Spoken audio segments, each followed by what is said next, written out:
പുരുഷ ഹോർമോൺ കുറഞ്ഞ കുറേ ജന്മങ്ങളാണ് നമ്മുടെ സമൂഹത്തിനെ വഴിതെറ്റിക്കുന്നത്, നമ്മുടെ മുഴുവൻ സമൂഹത്തെയും വഴിതെറ്റിക്കുന്നത്.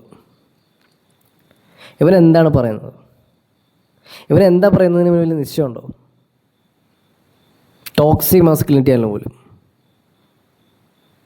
ട്രഡീഷണൽ മസ്കുലിനിറ്റിക്ക് കുറച്ച് ടോക്സിസിറ്റീസ് ഉണ്ട്.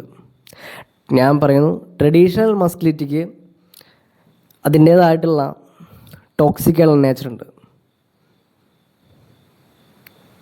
എന്ന് വിചാരിച്ച് ഒരു പുരുഷന് അണിയാൻ പറ്റുന്ന ഏറ്റവും നല്ല ആഭരണമാണ് മസ്കുലിനിറ്റി എന്നുള്ളത്.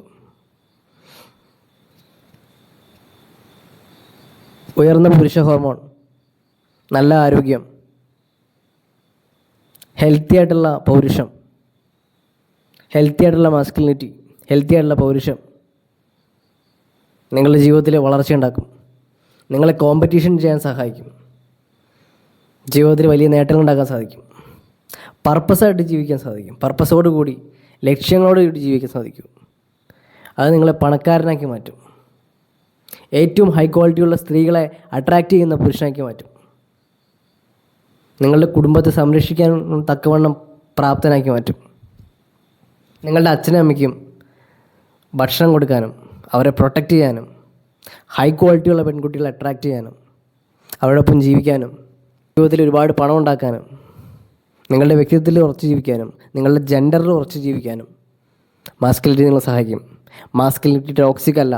മാസ്കുലിനിറ്റി ടോക്സിക് ആണെന്ന് പറയുന്നവരാണ് ടോക്സിക്. പ്രശ്നം കുറഞ്ഞ ലിബറലായിട്ടുള്ള ചിന്താഗതിയുള്ള ആൾക്കാരാണ് നമ്മളുടെ സമൂഹത്തിലെ പുരുഷന്മാരുടെ ജീവിതം നശിപ്പിച്ചുകൊണ്ടിരിക്കുന്നത്. യഥാർത്ഥത്തിൽ അവരെ ആത്മഹത്യയിലേക്ക് തള്ളിവിടുന്നത് ഇത്തരത്തിലുള്ള ക്രിയേറ്റേഴ്സാണ്. മസ്കുലിനിറ്റി ടോക്സിക് അല്ല. ട്രഡീഷണൽ ആയിട്ടുള്ള പഴയ മസ്കുലിനിറ്റിയിൽ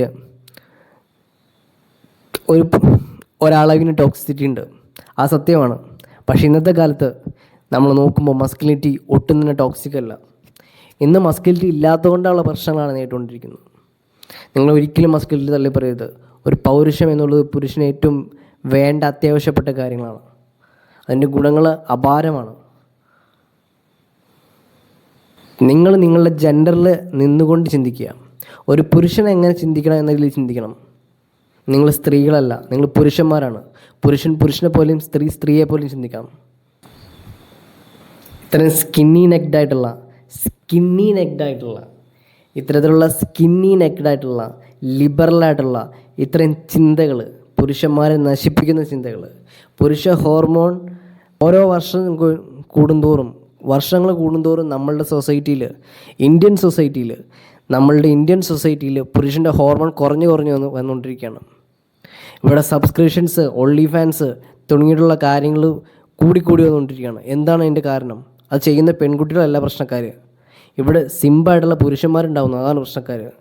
വീക്കായിട്ടുള്ള സിമ്പായിട്ടുള്ള പുരുഷ ഹോർമോൺ കുറഞ്ഞ, മാസ്കുലിനിറ്റിയെ വെറുക്കുന്ന, മാസ്കുലിനിറ്റിനെ ആഘോഷമാക്കാത്ത, യഥാർത്ഥ പൗരുഷത്തിൻ്റെ ശക്തി മനസ്സിലാക്കാത്ത പുരുഷന്മാരാണ് നമ്മുടെ സമൂഹത്തിൻ്റെ പ്രശ്നം. ഇവർക്ക് ലക്ഷ്യങ്ങളില്ല, ഇവർ കോമ്പറ്റീഷൻ ചെയ്യാൻ തയ്യാറല്ല, ഇവർ പൗരുഷത്തെ ടോക്സിക്കായിട്ട് മാത്രമായിട്ട് കാണുന്നു. ഇവരാണ് യഥാർത്ഥ സിമ്പിൾ. ഇങ്ങനെയുള്ള പുരുഷന്മാർ സമൂഹത്തിന് തന്നെ ആപത്താണ്. എപ്പോഴും മനസ്സിലാക്കിയിരിക്കുക. മസ്കുലിനിറ്റി ടോക്സിക് അല്ല. മസ്കുലിനിറ്റി ഒരിക്കലും ടോക്സിക് അല്ല. അത് ദൈവത്തിൽ നിന്ന് വന്ന വരദാനമാണ്. ദൈവവിശ്വാസിയായിരിക്കുക. അതുപോലെ തന്നെ മസ്കുലിനിറ്റി എംബ്രേസ് ചെയ്യുക. അത് ഒരിക്കലും നിങ്ങൾക്ക് ടോക്സിസിറ്റി കൊണ്ടുതരില്ല. നിങ്ങളുടെ ജീവിതം മനോഹരമാക്കുകയുള്ളൂ.